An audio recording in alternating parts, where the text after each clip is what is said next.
হ্যাঁ আছে, কিন্তু কম, ঠিক না? 3 নম্বর হইল, কেউ আপনাকে ঘুষি দিল, আপনি বললেন ভাই হাতে কি ব্যথা পাইছেন? আচ্ছা বলেন, এই টাইপের মানুষ কি এই সমাজে আজকাল আছে? নাই নাই নাই। মারলে একটা, মারবে 10টা। আপনি তাকে ধাক্কা দিবেন আর সে আপনার ঘুষি মারবে, পারলে 14 গোষ্ঠীরে মারে। এ হলো আমাদের হাল। আর যদি ক্ষমতার পাওয়ার থাকে তাহলে তো কথাই নাই। ক্ষমতার পাওয়ার থাকলে তো বলে কারো টাইম নাই। কি বলে? টাইম নাই। চিল্লান দিয়ে এগুলা বলে। ক্ষমা করবে তো দূরের কথা। এই জন্য আখলাক 3 প্রকার। একটা হলো কেউ আপনাকে মারলো, আপনিও মেরে দিলেন। আরেকটা কেউ মারলো, আপনি চুপ থাকলেন। আরেকটা কেউ মারলো, আপনি হাত ধরে বললেন ভাই ব্যথা পাইছেন? বলে আখলাকে খুলুকে আজিম, যেটা এই শেষ খুলুকটা হইল, শেষ আখলাকটা হইল মুহাম্মদুর রাসূলুল্লাহ সাল্লাল্লাহু আলাইহি ওয়াসাল্লামের আখলাক। সুবহানাল্লাহ, জোরে বলেন সুবহানাল্লাহ।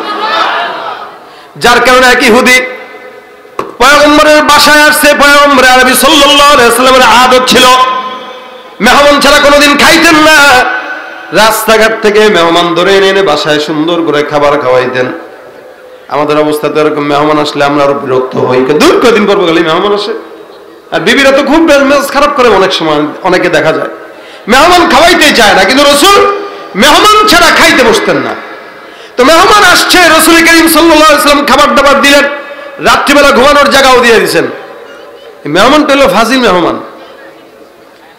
এই ফাজিলে রাত্রিবেলা করছে কি সুন্দর করে রাসূল করিম সাল্লাল্লাহু আলাইহি ওয়াসাল্লামের বিছানার ভিতরে পায়খানা টায়খানা করে বাস চিন্তা করছে রাগ ছিল মুহাম্মদের উপরে, আজকে রাগটা ঝাড়লাম।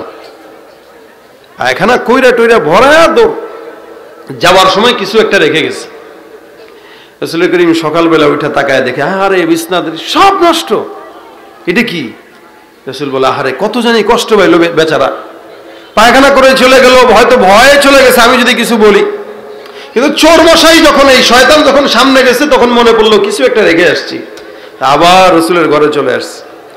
আয়েশা কয় মুহাম্মদ আমি তো একটা জিনিস ফেলায় গেছি। রাসূল সাল্লাল্লাহু আলাইহি ওয়াসাল্লাম চাইলে বকা দিতেও পারতেন, কিন্তু রাসূল ডাক দিয়ে বলে আহারে ভাই কত না তোমার কষ্ট হইল, তুমি আমার বিছানার সব নষ্ট করে চলে গেলে, একটাবার আমাকে ডাকলেই তো আমি তোমার জন্য কোনো একটা ব্যবস্থা করতাম। সুবহানাল্লাহ। আচ্ছা বলেন, এই শয়তানটা ইচ্ছা করেই তো রাসূলকে কষ্ট দিছে, ঠিক না? কিন্তু রাসূল বলতেছেন কি? হাবিল কাবিলের ভিতরে মারামারি, একজন একজনকে মারবে। হাবিল ডাক দিয়া বলে লা ইমবাসাত্তা ইলাইয়া ইয়াদাকা লিতাকতুলানি মা আনা বিবাসিতি ইয়াদিয়া ইলাইকা লিআকতুলাক ইন্নী আখাফুল্লাহ রাব্বাল আলামিন।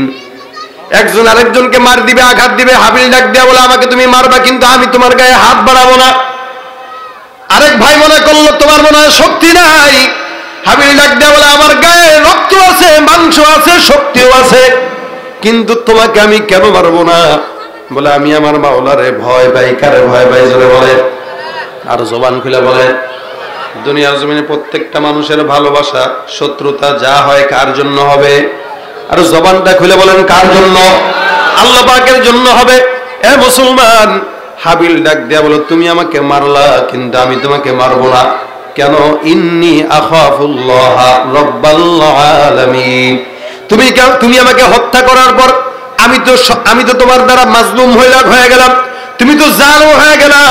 মারার পরে আমাকে আল্লাহ পাক জান্নাত দিয়া দিবে, আমি তাকায় তাকায় দেখবো তুমি কিভাবে আমাকে হত্যা করার অপরাধে তুমি জান্নাতে যাও। সুতরাং কোন বান্দা যখন কোন বান্দাকে হত্যা করবে, রাসূল বলেন ওই মাকতুল ব্যক্তিটা কাতিল ব্যক্তির মাথার চুল ধরে ধরে টানতে টানতে জাহান্নামে নিয়ে যাবে। এই জন্য যদি কাউকে হত্যা করে, ইসলামের বিধান হলো কিসাস অনুযায়ী তোমরাও তাকে হত্যা করে দাও, কারণ এই হত্যার বিনিময়ে, হত্যাটাই হলো ইসলামের সর্বপ্রথম বিচার। আজকে সমাজের ভিতরে যারা হকের আওয়াজ দেয় তারা আজকে অপরাধী সেজে জেলখানায় বসে আছে, আর শীর্ষ সন্ত্রাসীরা রাতের অন্ধকারে পালার জন্য বেরিয়ে চলে যায়। ভাইরা আমার, এই কারণে আল্লাহ পাক রব্বুল আলামিন আখলাকটা দিয়ে দিবেন। যদি আখলাককে ওইটা ফলো করে, খুলুকে আজিম, এই খুলুকে আজিম ফলো করলে ইন্নাকা লাআলা খুলুকিন আজিম। এ পয়গম্বর আপনাকে আখলাক ওয়ালা নবী বানাইলাম, এমন দামি কোন নবী আমি আল্লাহ দুনিয়ার জমিনে দেই নাই। সুতরাং এই নবীকে কেউ যদি সন্ত্রাস বলে, সন্ত্রাস নবী না, বরং তারা। এই নবীকে যদি কেউ পাগল বলে, আল্লাহ পাক বলেন পাগল হলো তারা, তাদের বাবারা, তাদের 14 গোষ্ঠীরা পাগল, ঠিক কিনা?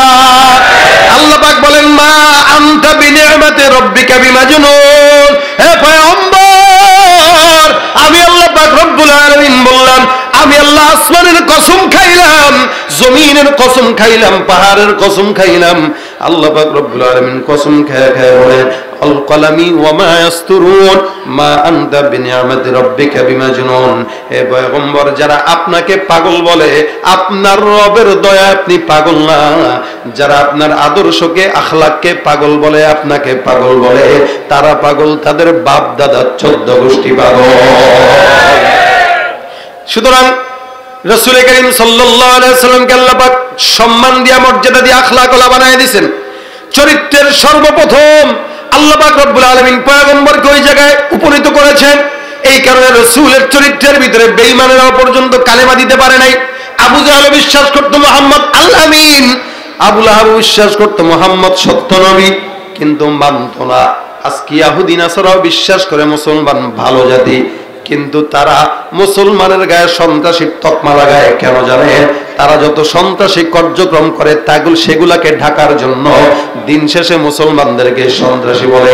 মূলত যারা আমাদেরকে সন্ত্রাস বলে, এই বিশ্বের বুকে সবচেয়ে বড় সন্ত্রাস হলো তারা, ঠিক কিনা?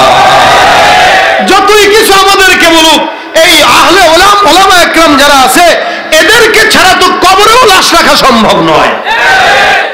জানাজা দেওয়ার জন্য ওলামা একরাম লাগে না? লাগে না? যদি আপনাকে বলা হয় ভাই আমি সিগারেট টানি, গাঁজা টানি, সব খাই, আমারে খালি একটু আপনাদের মসজিদের ইমাম বানাইবেন, আমি মাস শেষে 50 লাখ টাকা দিব, বলেন তো বানাইবেন?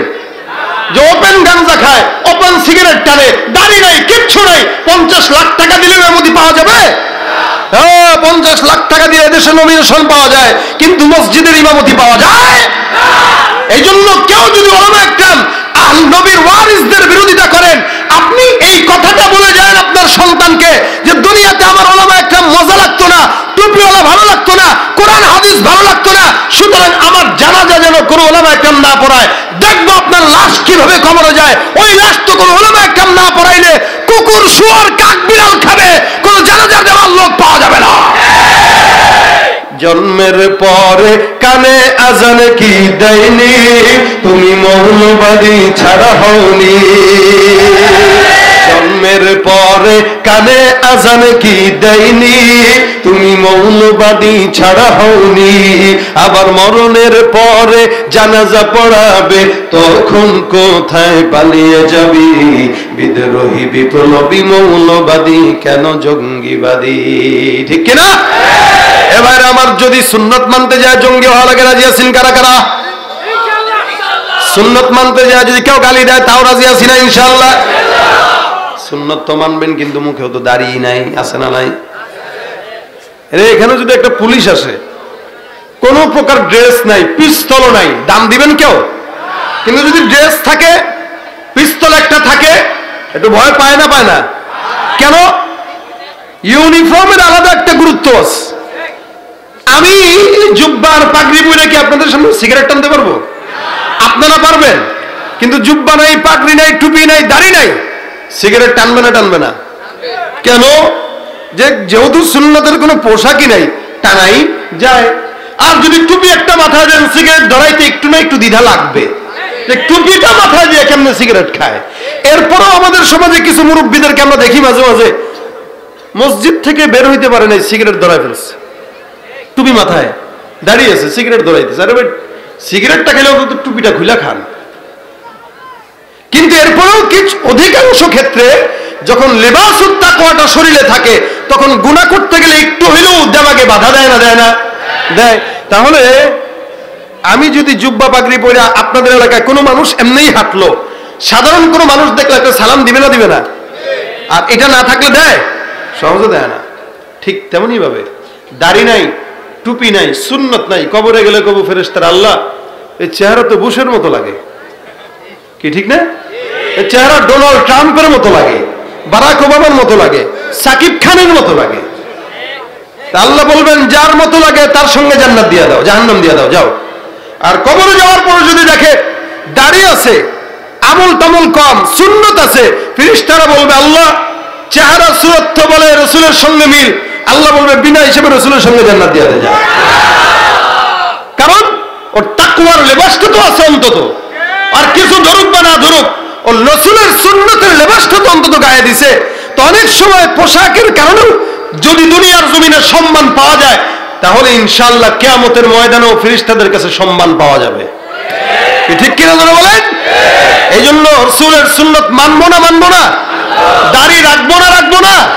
আর যদি সুন্নত মজা না লাগে, রাসূলের মহব্বত না লাগে, রাসূলকে কেউ গালি দিলেও তাও আপনার দিলে খারাপ না লাগে, বুঝতে হবে আপনি রাসূলের উম্মত দাবি করেন ঠিকই, আপনি আবু জাহেল মার্কা উম্মত। ঠিক কিনা? এই জন্য রাসূল কারীমের মহব্বত যত দিনে থাকবে তত জান্নাত সোজা।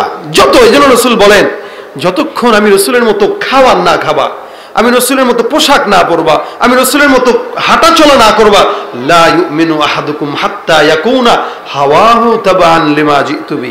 আমার তবিয়ত, আমি যা নিয়ে আসলাম সবকিছু তুমি আমার তবিয়ত অনুযায়ী করো। অনেকে বলে রাসূলের শেষ জামানায় যদি ফিতনার জামানায় একটা সুন্নাত যদি কেউ জিন্দা করে 100 শহীদের সওয়াব পাবে। এটা হলো হাদিস, কিন্তু এটা ভুল ব্যাখ্যা করে। একটা সুন্নাত না, একটা সুন্নাত হইলে তো অনেক স্বার্থের বেশি মানুষ আছে খালি মিষ্টি খাবার সুন্নতি পালন করবে, অন্য সুন্নত পালন করবে না। এই সমাজে কিছু মানুষ আছে খাবার পরে সুন্নত মিষ্টি একটু দেন না কে, কিন্তু জিহাদের ময়দানে ডাকবেন কেন, এটা হুজুরের জন্য নাই। যদি তাই না হতো তাহলে ওলামা একরাম জেলখানা, আপনারা বাইরে কেন? ঠিক কিনা? তাই যদি না হতো ওলামা একরাম একা জেল খাটবে কেন? আপনাদেরও তো খাটা দরকার আছে না নাই? নবীর উম্মত দাবি করো সুন্নাহ মানো না, নবীর অপমানে তোমার হৃদয় কাঁদে না। নবীর উম্মত দাবি করো সুন্নাহ মানো না, নবীর অপমানে তোমার হৃদয় কাঁদে না। তুমি বিজাতীয় সংস্কৃতিতে সপেছ পরাণ, বিজাতীয় সংস্কৃতিতে সপেছ পরাণ। তুমি কেমন মুসলমান, তুমি কেমন মুসলমান? ঠিক কিনা? মুসলমান খাঁটি হব না নকল হব?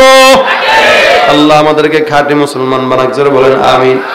এই কারণে ব্যাখ্যা হইল ফিতনার জামানায়, ফাসাদের জামানায় যেই ব্যক্তিটা পয়গম্বরের সকল সুন্নত মানবে, প্রত্যেকটা সুন্নত জিন্দা করবে, আল্লাহ পাক তারে 100 শহীদের সওয়াব দান করবে। সব সুন্নত, সব, শুধু মিষ্টি খাওয়ার সুন্নত না। মিষ্টি খাওয়া যেমন সুন্নত, প্রয়োজনের তাগাদায় বাতিলের বিরুদ্ধে জিহাদ ঘোষণা করা এটাও রাসূলের সুন্নাত। সুতরাং মানলে সব সুন্নাত মানবো, কিন্তু শুধুমাত্র মিষ্টি খাবার সুন্নত পাই না, রাসূলের আসল সুন্নতকে অবজ্ঞা করব। এজন্য ভাইরা আমার, আল্লাহ রাসূলের সঙ্গে আমাদের জান্নাতে যাওয়ার আকাঙ্ক্ষা আছে না নাই? সবার আছে ইনশাআল্লাহ। কিন্তু জান্নাতে যাইতে হলে কিছু ফর্মালিটি আছে।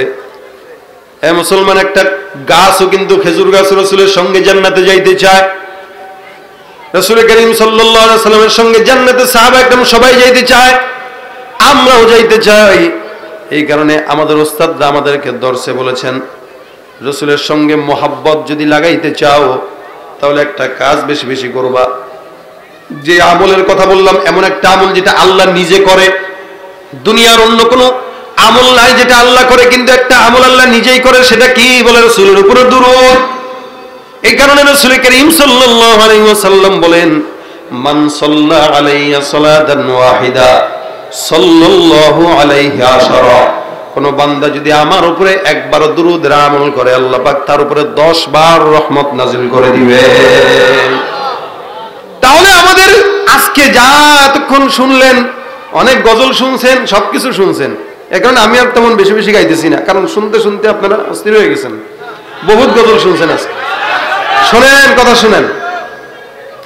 আল্লাহ পাক রব্বুল আলামিন মানুষকে বানাইছেন যেমন, মানুষকে জান্নাতে যাওয়ার রাস্তাও দেখাইছেন তেমন, সহজও করে দিচ্ছেন, খুব বেশি কঠিন না, কিন্তু আমরা জানি না বলে আমাদের কাছে কঠিন। কেউ যদি রাসূলের সঙ্গে মহব্বত পয়দা করতে চায়, যে আমলটা আল্লাহ নিজে করে, ওই আমলটা আল্লাহ পাক বান্দাকে করার জন্য কি করছেন? আদেশ করেছেন, আবার রাসূল নিজেও বান্দাকে আমল করার জন্য আদেশ করেছেন। একবার পড়বেন রহমত কয়বার? 10টা। আচ্ছা, পড়তে কি খুব বেশি সময় লাগে? খুব বেশি সময় লাগে না। সাল্লাল্লাহু আলাইহি ওয়াসাল্লাম মাত্র 2 সেকেন্ড, সপ্তাহে একদিন শুক্রবার পয়গম্বরের কাছে নাম সহ, ঠিকানা সহ, দাদার নাম, বাবার নাম সব সহ আল্লাহ পাক রব্বুল আলামিনের পয়গম্বরের কাছে সওয়াব পৌঁছায় দেওয়া হয় যে এই বান্দা অমুক এলাকা থেকে অমুকের পুত, অমুকের বাবা, অমুকের সন্তান আপনার উপরে দরুদ পাঠ করে পাঠাইছে, রাসূল আপনি কবুল করেন। যত বেশি বেশি দরুদ পড়বেন রাসূলের সুপারিশ তত বেশি বেশি আপনার গায়ের উপরে পড়বে। এ মুসলমান, এই কারণে ঘুমের আগে বলেন, ব্যবসা বাণিজ্য বলেন, যেখানেই যান সব সময় হাতের কাজ আছে, পায়ের কাজ আছে, জবানের কোনো কাজ নেই, জবানের একটাই কাজ সাল্লাল্লাহু আলাইহি, জোরে বলেন সাল্লাল্লাহু আলাইহি। শুয়ে রয়েছেন তো ঘুমের আগে একটু একটু পড়ে ফেলেন না। এখন তো আমাদের দেশের যুবক ভাইরা ঘুমের আগে ফেসবুকের আমল করেই তো কুল পায় না, দরুদ পড়বে কই? মনে হয় যে 10 মিনিট ফেসবুক চালাইছে, কিন্তু ঘড়ির দিকে তাকায় দেখে 3 ঘন্টা শেষ, হুঁশও নাই। ওই যে এক ভিডিওতে দেখলাম এক যুবক বলতেছে, ভাই আমার মোবাইলটা সমস্যা। তাহলে কেমনে? রাত 12টার দিকে মাত্র অল্প সময়ের জন্য ফেসবুকে ঢুকছিলাম, নোটিফিকেশন চেক টেক করছি, খুব বেশি চালাই নাই, মাত্র 10-15 মিনিট চালাইছি। আরে ঘড়ির দিকে তাকায় দেখি রাত বাজে 3:30। 12টার থেকে আমি সর্বোচ্চ 15 মিনিট চালাইলে 3:30 কেমনে বাজে? অথচ রাত্রেবেলা যখন পড়তে বসছি 8টার দিকে চোখ বন্ধ করে 3টা ঘন্টা পড়ছি, এরপরে ঘড়ির দিকে তাকায় দেখি মাত্র 8:15 বাজে। আসলে কি ঘড়ির সমস্যা না মনোযোগের সমস্যা? পড়ার সময় মনে হয় 3 ঘন্টা পড়ছে, আসলে 15 মিনিট পড়ছে। আর ফেসবুকের আমল করার সময় মনে হয় মাত্র 10 মিনিট চালাইছে, কিন্তু আসলে 3 ঘন্টা চালাই ফেলছে, কার কোনো হুঁশ নাই। এই সমস্ত যুবক আছে না নাই? এই জন্যই তো পড়ালেখা বাদ দিয়ে আজকে পোলাপানগুলো দিন দিন বলদ হয়ে যেতেছে, বলদ কি ঠিক না? আরেকটা জিনিস তো আছেই, সেলফি মোবারক। ওই দিন কুমিল্লা মাহফিল থেকে আসতেছি, হোটেল মিয়ামিতে বসছি, তো এক ভক্ত এসে বলে, হুজুর একটা ছবি সেলফি। আমি ভাই এই সেলফি দিলে কি লাভ বলেন, জান্নাতে যাইতে পারবেন? না, একটু বরকত নিলাম আর কি। না হুজুবিল্লাহ, দেখেন এক তো অযথা কাজ করে, গুনাহের কাজ, আবার বরকত নিতেছি, এটা কোনো কথা?